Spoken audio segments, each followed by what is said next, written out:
Hello South Africa. Ramaphosa, over 11,000 public servants undergo lifestyle audits. President Cyril Ramaphosa has stated that over 11,000 public servants in national government have undergone lifestyle audits, as of March 2023. SA Gov News reports that the president announced this when he appeared before members of the National Assembly to reply to questions during a hybrid plenary sitting held today, Tuesday, September 5.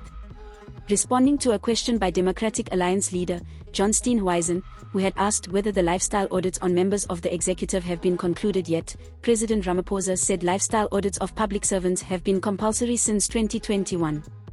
He said the lifestyle audit process for members of the executive is spearheaded by the Office of the Director General in the Presidency and the Secretary of Cabinet. President Ramaphosa noted the implementation of the lifestyle audits has been delayed by the change of the service provider. He said the implementation of the project is anticipated to be concluded by the end of this financial year.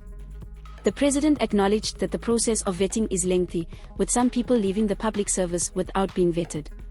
He said different ways of speeding it up are being looked into.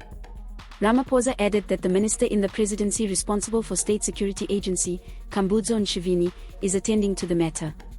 The president dispelled the notion that only public servants are being subjected to lifestyle audits, reiterating that members of executive are also being subjected to lifestyle audits.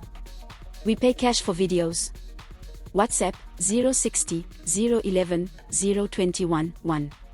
This is Leah for the South African. Please subscribe for more news updates.